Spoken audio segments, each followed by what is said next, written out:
Okay, good. So it has started recording. So welcome back after some gap. So we have finished the first two chapters. Okay, I think chapter 2 we went very slowly, I guess. Chapter 1 we went fast. Chapter 2 we went slowly. And we are into chapter 3. And let's see. So that's what we are going to do. So this chapter is about LP spaces. And many of you might already know the contents in some way or the other. But let's see. Okay, we will follow line by line whatever is there in Rodin. Okay, all right. So let me start sharing the screen.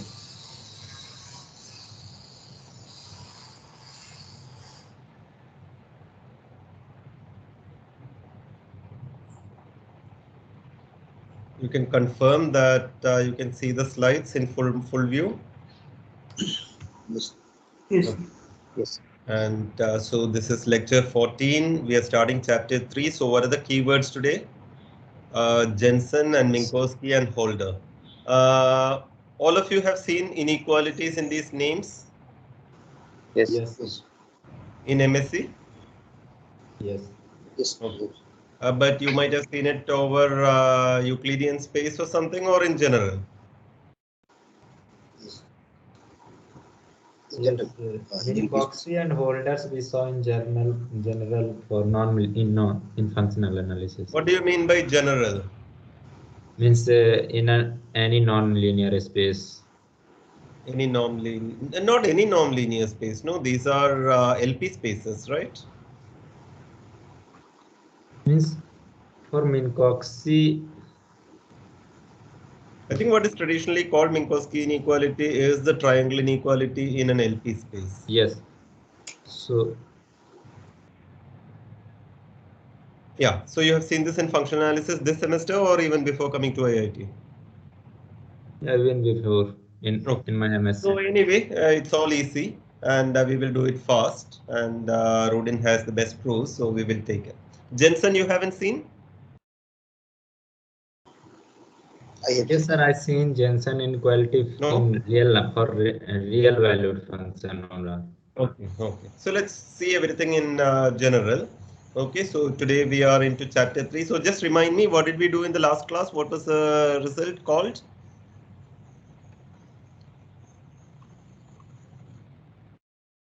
What was the theorem that we did in the last lecture? Vitali-Cathodi theorem. And before that, the lecture before that? Lucin's theorem. And I mentioned one more theorem which is similar to Lucin's theorem in spirit. What is it? Egorov. And I said it's coming as an exercise in chapter 3. So this also one of you do in these assignments. So one of you can do Egorov's theorem. Okay, it's an exercise in chapter 3. All right. So you decide who will do. So we are into chapter 3, and today we are going to discuss these three. So Jensen and Minkowski and Holder. Minkowski is of course very famous, right? You know Minkowski's name in various contexts? Or only you know only Minkowski's inequality? Minkowski topology. Minkowski topology is something that I don't know. Okay, and what else? Maybe you did not have much of an occasion, but Minkowski has so many things named after him. You can check on Wikipedia. Very famous mathematician. Okay, Hilbert was very fond of Minkowski. You know Hilbert, right? Yes, sir. Hilbert, after all, Hilbert spaces, you know. And Holder and Minkowski are German mathematicians, and Jensen is, I think, a Danish mathematician, Denmark. I checked yesterday. I'm already forgetting. Okay, so more or less similar times at similar time in history. 18 mid 1850s they are born roughly. Okay, so we will do these three inequalities, and the point is Jensen's inequality is about convex functions. You know what a convex function is, right? Anyway, we will recall, and Jensen has convexity in it. Then we will do Holder's inequality, and then we will do Minkowski. Minkowski will be a corollary to Holder, and Holder is also a trick from Rudin, which we will do, which requires a little bit of convexity information. It uses the fact that the exponential function is a convex function, nothing more than that. Okay, and we will do Jensen also. So let's discuss convex. So can you tell me what a convex function is? Let us say from R to R. A can be minus infinity, B can be infinity here. Do you know what is convex? Suppose we have 2 points xy, so f of lambda x plus 1 minus lambda y, where lambda belongs 0 to 1, is less than equal to lambda of x plus 1 minus lambda of f. So geometrically, what's happening is you have 2 points and you can join those 2 points, right? And that will be the right hand side, and you are saying that the function evaluated on those things will be less than or equal, right? That's what you're saying, right? The function is, so you are taking lambda between 0 and 1, and you are joining the line 1 minus lambda x plus lambda y. So, right, that is line joining x and y. So if you take any point on that line, the value of the function there is less than or equal to the line joining phi x and phi y, right? So if you take any 2 points and you take the images phi x and phi y, and if you make the straight line there, the function value is below that line, right? That is convexity. So this is the definition, and this is true for all lambda and for all x and y between a and b. So a can be minus infinity, b can be infinity. That's also allowed, right? On any open interval, including the full real line. And there's an equivalent, famous equivalent formulation. You know this? The same result can be stated, same definition can be stated in this way. Whenever you take s less than t less than u, you can take this quotient, right? This is a quotient that you take in derivative. Phi t minus phi s by t minus s, that is less than or equal to phi u minus phi t by u minus t, right? Phi t minus phi s by t minus s, that is less than or equal to phi u minus phi t by u minus t. This is true whenever stu, s less than t less than u, is between a and b. These two are equivalent. How do you see that? That's easy. So you can just write t as u minus t by u minus s, s plus t minus s by u minus s u. What is lambda here? I'm writing line joining s and u in this form. So what is lambda? If you, by this convention, what is lambda? Lambda is this quotient, t minus s by u minus s. So what will be 1 minus lambda? 1 minus this, which is u minus s, minus t minus s, which is u minus t by u minus s. Agree? So this is indeed, for the choice of lambda equal to this is 1 minus lambda s plus lambda u. So if you assume convexity, phi of this will be less than or equal to this, right? That's the definition of convex. Agree? And if that is true, you can rewrite this as this. So this is just reformulation of this thing. You know, you cross multiply and rewrite. Okay, and the same argument can be backtracked. So if you take this as your definition, by choosing like this, you will get this also. Okay, so these two are equivalent formulations. And this formulation is interesting because suppose phi, see phi convex, you know, you have no condition on phi. You're not saying it is differentiable. You're not saying it is continuous. There's no condition. Phi is arbitrary function, convexity. This is the definition. But if phi was also a differentiable function, what can you conclude from here? This, as you take limit as t goes to s, right? What is this limit if phi is differentiable? Phi dash is Phi prime of s, right? Derivative of phi at s. And this is, as u goes to t, this is phi prime t. Phi prime of t. So what happens is, if this kind of quotients, if this inequality is always true, in the limit also it is true, and you will get phi prime of s is less than phi prime of t. Okay, so what it means is the derivative is monotonically increasing. So convexity is same as monotonicity of the derivative, increasing monotonicity of the derivative if phi is differentiable. But convex need not be differentiable. Okay, for a differentiable function, convexity is same as saying derivative is monotonic increasing. Okay. But what we can always say is convexity does imply continuity. Continuity is automatic provided you are on an open interval. Okay. Otherwise, it's not true. Otherwise, they can be discontinuous convex functions. But on an open interval, if you have a convex function, then it's automatically continuous. And that's easy. And in fact, one can visualize this thing. That's what Rudin does. So if you take S and T and X and Y all between A and B, and for the purpose of writing this, the point P comma phi P, let us denote by capital P. So you will get, so what is the point capital X? It is X comma phi of X. Phi is your function which is given to be convex. What do you have to show? You have to show that it is phi is continuous, right? So we are going to show that as Y goes to X, phi Y goes to phi X. That will show that it is right side continuous, right? And similarly for left side. So we are going to take right limit and left limit. So we will do only right limit. The proof in left limit is similar. Okay, is that okay?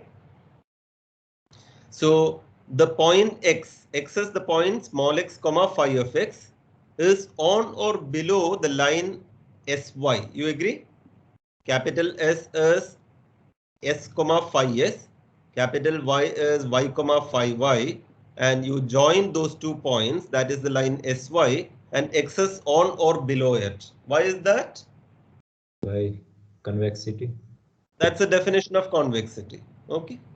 And this is the first observation.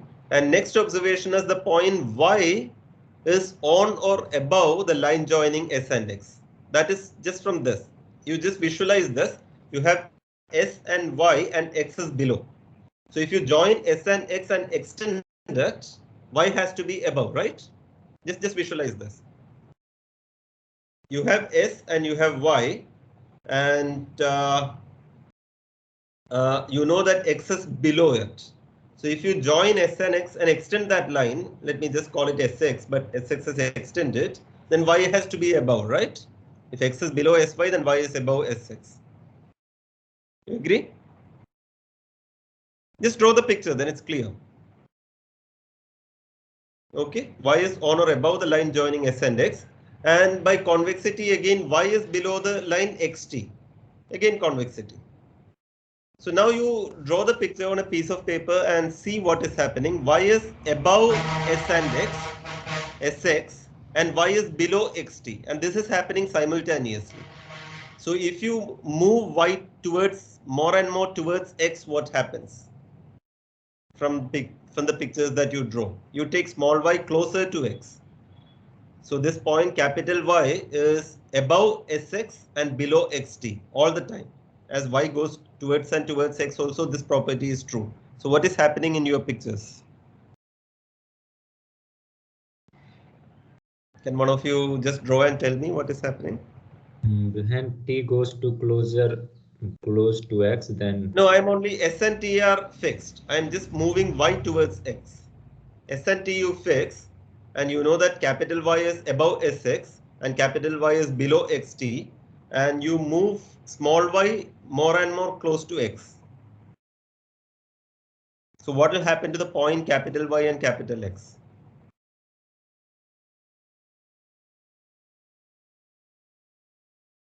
You have to convince yourself by drawing pictures. I cannot draw pictures here. I can only, do it in the air. But you convince yourself what happens is capital Y being above Sx, Sx of course we are extending, and below xt, this forces capital Y will converge to capital X. From your pictures you can see this. Okay. As Y goes to X, capital Y will go to capital X. But what is capital Y? Capital Y is the pair Y comma phi of Y, right? That goes to X comma phi of X. So that means phi of Y goes to phi of X. So this means what? The right limit, in the right limit, phi Y goes to phi X, right? So similarly, you can do the other way. So when Y goes to X, phi Y goes to phi X, which means phi is continuous. Okay. Here you are using it's an open interval. Where have you used it's an open interval?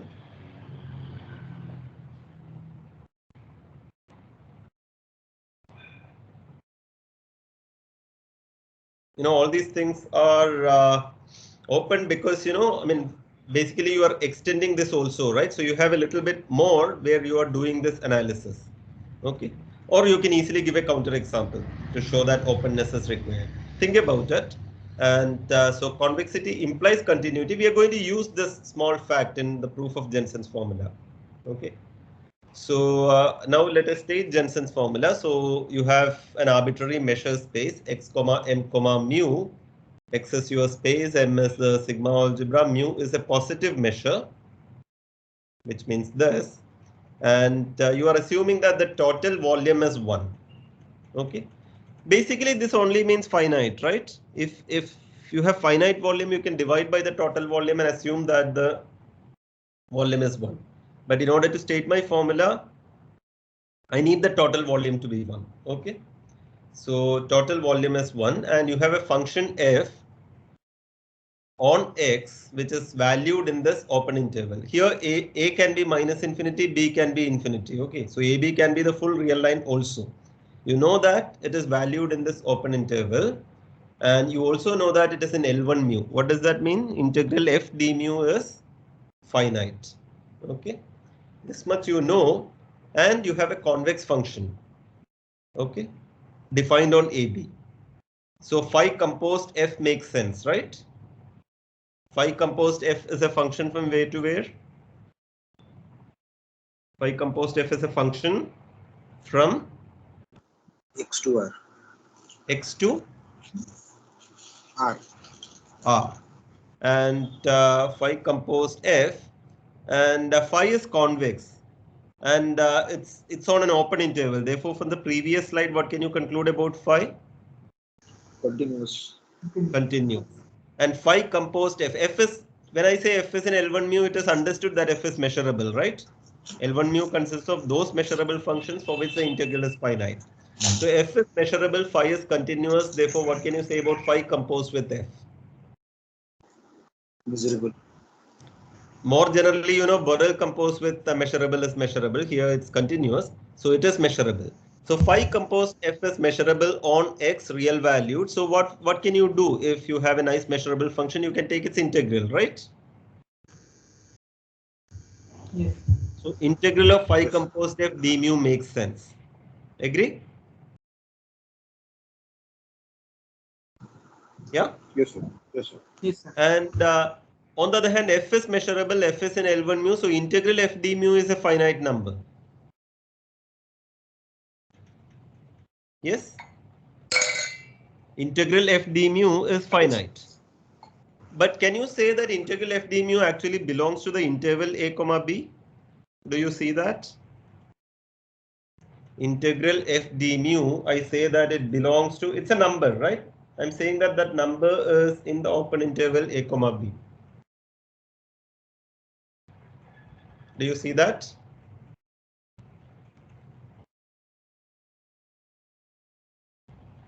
Sir, What do you know I think about? we have to use that measure of x is 1. Yes, you have to use that the measure of x is 1. You know that f is fx for any x in x, fx is between a and b, right? So a less than fx is true for all x in x. So integral f d mu is bigger than integral a d mu, which is a times mu of x, which is a.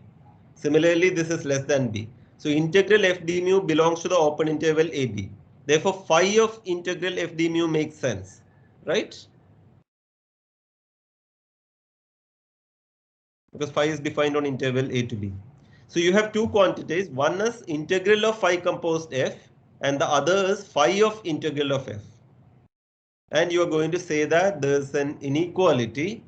And what is your guess? Which is less than or equal to which?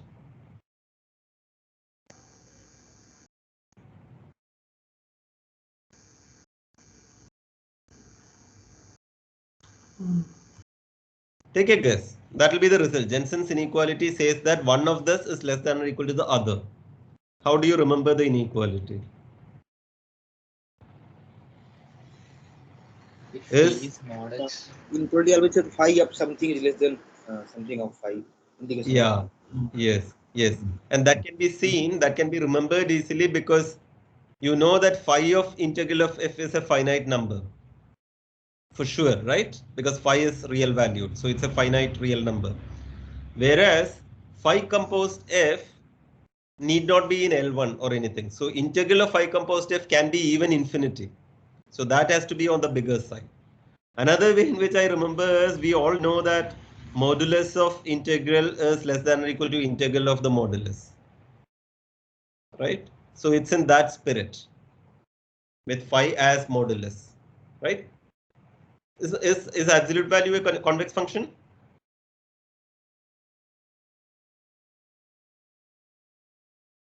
yes. Yes. So in particular, we know that. So that way also you can remember. So phi of integral of f is less than or equal to integral of phi composed f. And yeah, so let's prove this. So part of the proof we have already done verbally. All of you agree that integral of f d mu is between a and b, and that's why phi of this makes sense. And let's prove this. So note, already I said endpoints can be minus infinity or infinity. Also the RHS can be infinity. Nobody is saying that this is finite. Okay, but inequality is true. So for the proof, let's call this t. T is integral f d mu, and we know that t is between a and b. And I'm going to take supremum of these quotients. Supremum over s less than t. You take these quotients phi t minus phi s by t minus s. So call that beta. Okay, this is the supremum. And for any u between t and b, if you take a u between t and b, you will take phi u minus phi t by u minus t. Yeah. And what do you know about this kind of quotient and phi u minus phi t by u minus t, which is bigger by the definition of convexity? Phi u minus phi t. That is bigger, right? Yes. That is bigger whenever s less than t less than u. So that is bigger than this for all s less than t. So in particular, that is bigger than the supremum, right? Yes. So for any u in this, beta is less than or equal to phi u minus phi t by u minus t. Do you agree? Yes, sir. Okay. From this, you are going to make a crucial observation that for any s between a and b, right? For any s between a and b, I am going to claim that phi s is bigger than or equal to phi t plus beta times s minus t. Now you do it in two ways. First of all, suppose s is bigger than t, right? You are taking s between a and b. Suppose s is bigger than t, then what do you know? You know that phi s minus phi t by s minus t is bigger than or equal to beta, right? If s instead of u, you take s is bigger than t, right? If s is between a and b, s may be less than t or s may be bigger than t, right? Because t is something between a and b. T is fixed. T is this.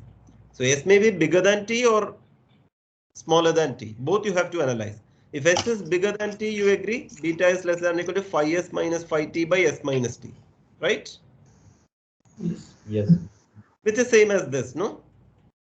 Phi s minus phi t is bigger than or equal to beta times s minus t. So phi s is bigger than or equal to phi t plus beta times s minus t. Yeah? So if s is bigger than t, this is obvious. What happens if s is less than t? If s is less than t, you are here. S is less than t. So this is the supremum.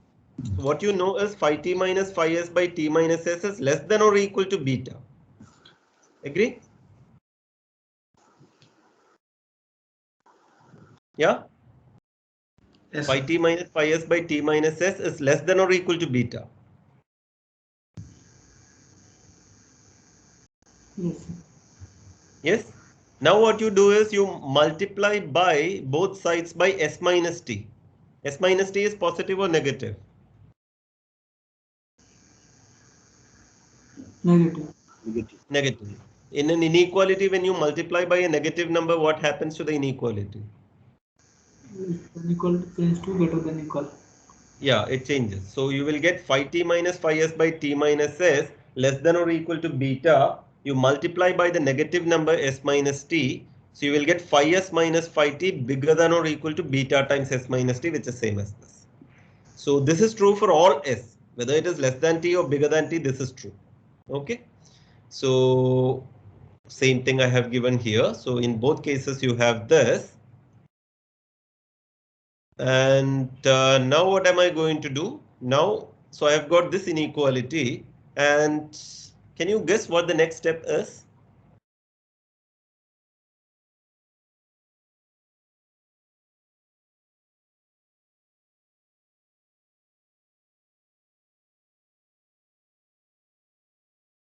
What is our aim? Our aim is to show that phi of t is less than or equal to, right? We have to show that phi of t is less than or equal to integral of phi composed f, right? Phi of integral of f is called t. So phi of t is less than or equal to integral of phi composed f. You've got this inequality, so how are we going to do this?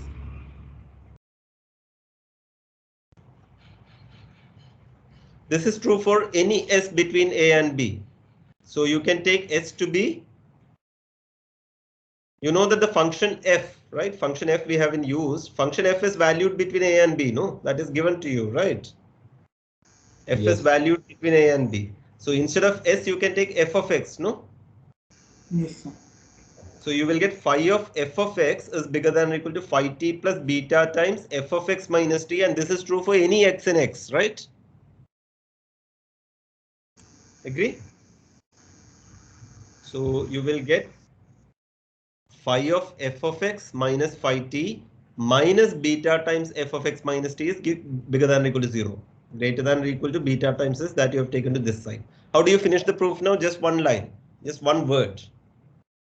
What do you do to this inequality?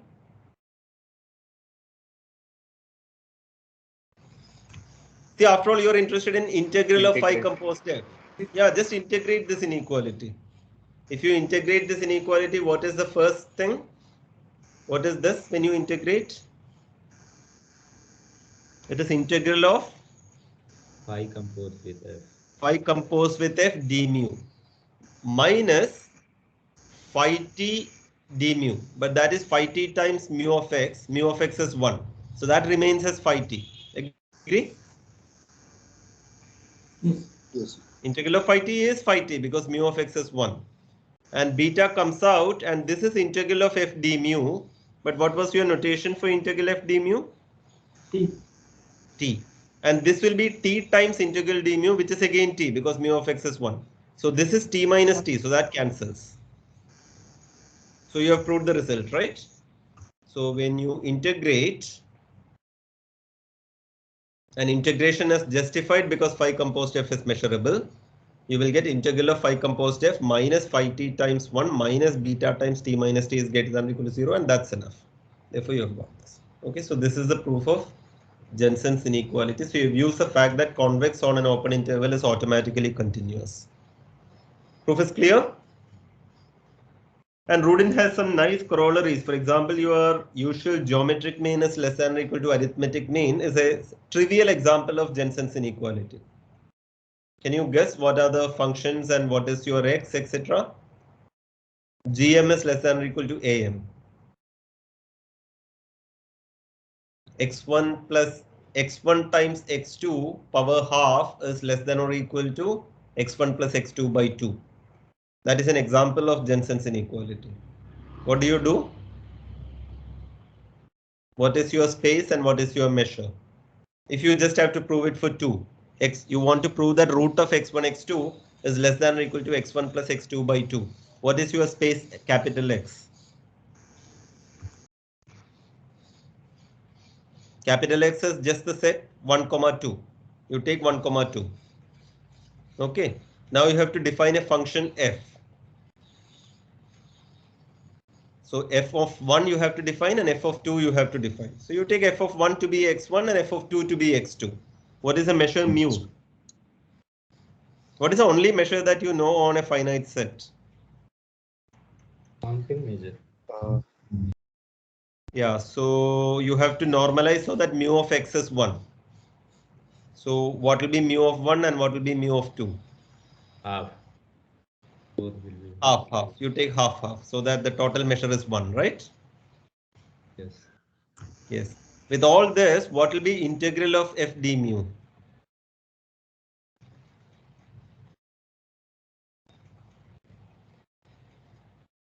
It will be X1 plus X2. Yeah, arithmetic.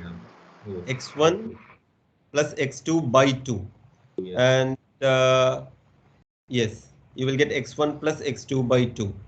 Now you have to take a phi, right? So you take phi to be, what is the most obvious convex function that you know? Exponential function. Suppose you take phi to be e power x. So what will be the left hand side? E power x1 plus x2 by 2. And what will be the right hand side?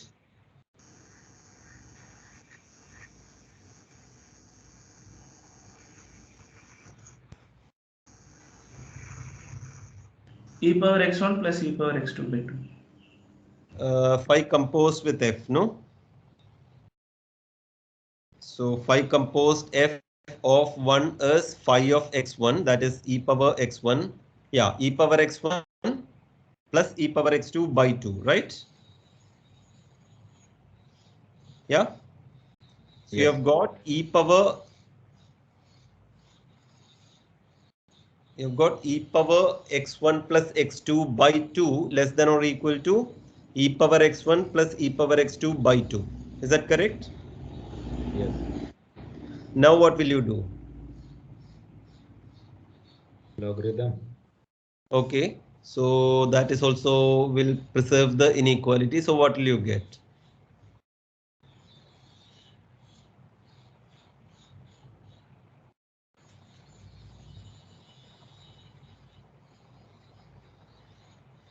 But that's not going in the right direction, no?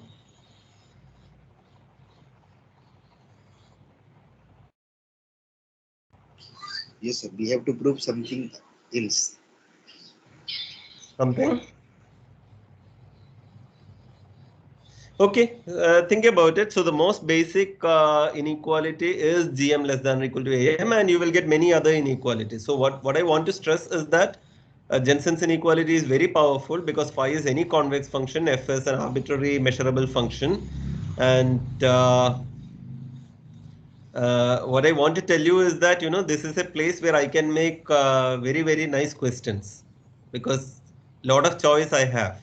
So if I choose a particular phi and a particular f, the inequality that you get, if I ask you to prove that, right, I might ask you to prove some inequality and you will have to, you know, guess that this is Jensen's inequality for a given phi and for a given f, etc.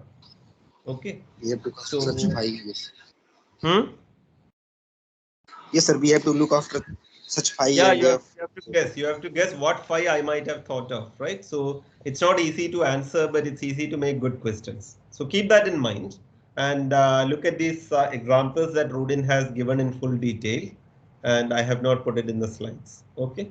So the basic inequality is GM less than or equal to AM, and you have its weighted averages, right? So look at all that, and let's go to Holder and Minkowski. So here f and g are measurable functions with values in 0 to infinity. Later we will do for complex measurable functions, okay, by taking mod f. But here it is positive. And p and q are conjugate. What do you mean by conjugate? 1 by p plus 1 by p plus 1 by q is equal to 1. So since these are positive real numbers, both of them will be bigger than 1 automatically, right? Because one of them is infinity means the other is 1 and I'm not taking infinity, so both are bigger than 1. And this is called Holder, right? What is the definition of norm of f, p norm of f? What is the definition? integral mod f the whole power p So there's whole not mod thing f, of mod f is the same as f. In Yes. our case, mod f is same as f yes, because sir. f is positive. So integral f power p whole power 1 by p. 1 by p.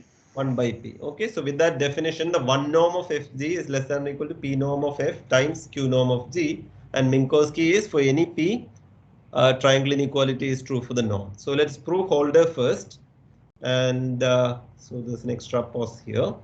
So in Holder, we can assume that both these are between 0 and infinity. Why? If you have to prove this, you can assume that P norm of f is not 0, Q norm of g is not 0, and these are also not infinity. Why is that? Because if one of them is infinity, then inequality is automatically true, right? Right hand side is infinity. So you can assume they are not infinity. And if it is 0, what will happen? If P norm of f is 0, then integral of f power p is 0. From that, you can conclude that f power p is 0 almost everywhere, right? So that means f is 0 almost everywhere. If f is 0 almost everywhere, then fg is 0 almost everywhere, and therefore the left hand side is also 0. So in these extreme cases, it's trivial. Therefore, you can assume that both of them are strictly between 0 and infinity. And now what you do is you divide, normalize. Capital F is f by norm of f, and capital G is g by norm of g. And then integral of capital F power p d mu is 1, right? By definition. Because integral of capital F power p is integral of small f power p d mu divided by norm f power p, but that was the definition of norm. So it is integral f power p by integral f power p, which is 1. Similarly, integral of g power q is 1. Agree? Yes. Now what you do is you take an x such that fx is between 0 and infinity, and gx is also between 0 and infinity. So you have to, just think for a little bit that such an x is there. So you take such an x, and then you choose s and t such that fx is e power s by p and gx is e power t by q. This can be done because exponential is surjective to positive real numbers, right? Non-negative real numbers. No, positive real numbers, right? Fx is surjective to positive real numbers, no? No, not fx. Exponential is surjective to positive real numbers, right? Yes. Therefore, you can choose such an s and t. So you will get e power something is fx, take p times that, so that it is s by p. Okay. So you will get this, and now you are crucially going to use exponential function as convex, and therefore you will get e power s by p. Yeah, so 1 by p plus 1 by q is 1, right? So if lambda is 1 by q, then 1 by p is 1 minus lambda. So exponential function is convex. So exponential of 1 minus lambda s plus lambda t is less than or equal to 1 minus lambda exponential of s plus lambda exponential of t. Agree? So this is just convexity of exponential function with the fact that p and q are conjugate. Okay, now proof is done. Because what is the left hand side? It is e power s by p times e power t by q, which is capital Fx times capital Gx, right? Agree? Yes. Yes. So capital F times capital G is less than or equal to, what do you get on the right hand side? F to the power. Yeah, exactly by what is p. there. Exactly what is there. So you will get F times G is less than or equal to this. Now you integrate.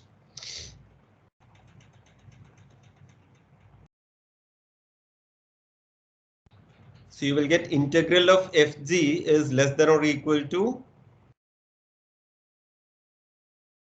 1. y. Because integral of fp will be 1, and integral of g to the power q will be 1, and 1 by p plus 1 by q is again 1. Yes. So F power P is e power s, and that integral is 1. And similarly, integral of g power q is 1. So and 1 by p plus 1 by q is 1.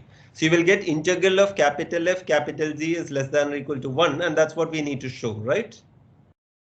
Integral of capital F times capital G is integral of Fg by norm F times norm G. So you will get integral of Fg less than or equal to norm F times norm G. And that's what you had to show. So this will be enough, but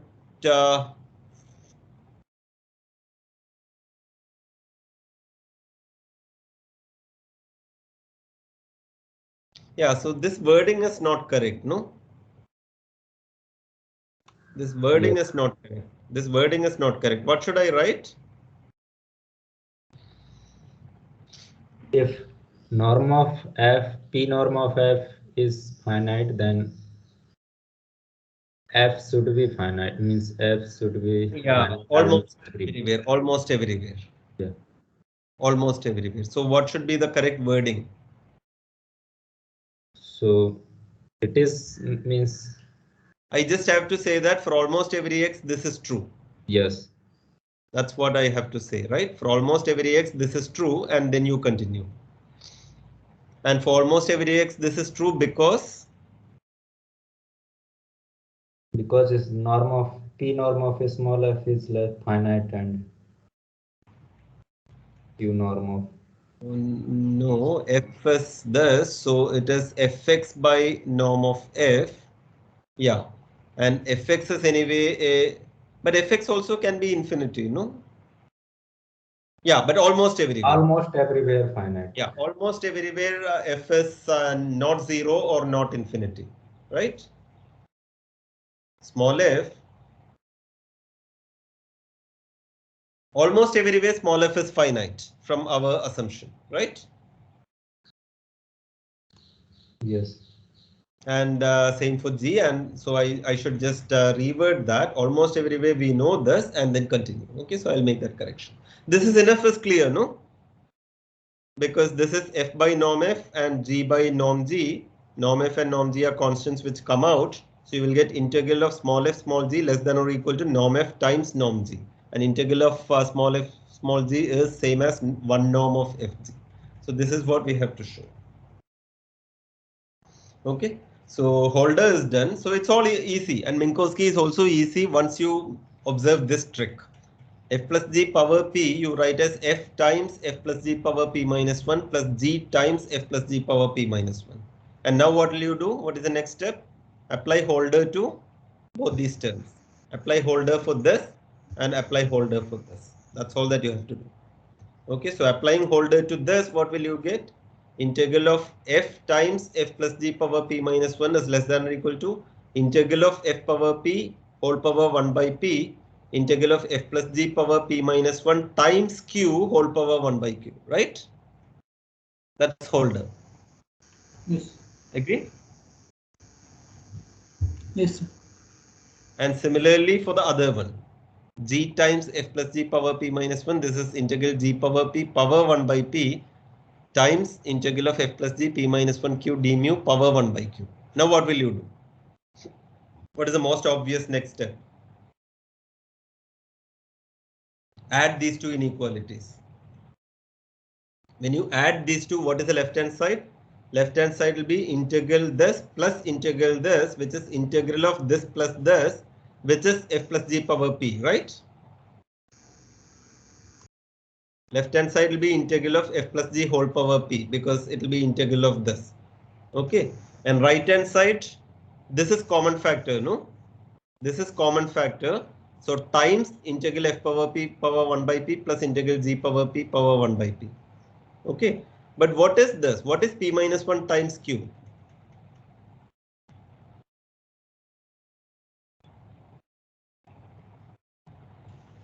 What is p minus 1 times q? P. It is p. So you're going to get, by adding, you will get integral of this is less than or equal to integral of f plus g power p d mu power whole power 1 by q times this. Okay, but what are you after? What are you after? After we will divide because Yeah, so you just divide by this thing. So you make a small case that this is not infinity, that can be done. And if you divide by this, what will happen? What will happen? You will get this power 1 minus 1 by q, that is 1 right? by p. And that is 1 by p, and that is less than or equal to integral f power p power 1 by p plus integral g power p power 1 by p, and that's what you want. So Minkowski follows easily from Holder. Agree? Okay. So just to recall, what were the main points in Jensen? you used just the definition of convexity, and there was that crucial observation in order to get that inequality, and then you integrated that inequality, and the total measure was 1, and that proved Jensen. And for Holder, you did this trick of normalizing the functions, and then the main point was to apply P and Q are conjugate together with exponential function is convex, right? So if you have to give one word to remember in the proof of Holder, that is exponential function is convex, and Minkowski follows easily from Holder. Okay, so I thought this is a good point to stop. So not much we have covered today, but it's a good place to stop. Okay, so we will continue on. I can stop sharing the screen, and we are going to continue on Wednesday with the remaining part of LP spaces. So this chapter is a small chapter. We will finish fast. It's a very important chapter. You know, we might go fast, but it's a very important chapter. And then what we will do is, I think we will skip the next 2 chapters and go to, so 3 will be over, 4 and 5 skip and go to 6. What is the main thing about 6? What is the most important theorem in 6? Radon-Nikodym. Radon-Nikodym. And you know, corollaries of that and similar things. So Krishna, before you came, we were discussing, you know, some evaluation scheme. I don't know whether you were there. You came after that, no, Krishna? Actually, yes. Yeah. So I was suggesting that all of you discuss amongst yourself, take up some problems, and you should take up enough problems, either, you know, many easy problems or 1 or 2 tough problems, so that you can present your solutions, and it should last roughly 20 minutes. It can be, you know, 25 minutes. I don't care, but minimum 20 minutes it should be. Need not be much more, maybe 20 to 30 minutes. And we will meet on some Saturdays, and you will make these presentations, and I will evaluate you based on that. Okay. So you form another WhatsApp group without me, discuss what problems you are doing, etc. And the moment 3 of you are ready, we will have our first class. Is that okay? Yeah, when is the presentation? You have to make presentations, yeah, like in Beamer. Yeah, So when next Saturday? Or? No, you have to do it. No, so as soon as 3 people are ready, we will start. Okay. So I don't know, by next Saturday you will be ready to do that. So whenever you are ready. Okay. Aim for next Saturday or next Sunday. Okay. But we will see. Okay. So that's what we plan to do. I will stop the recording also.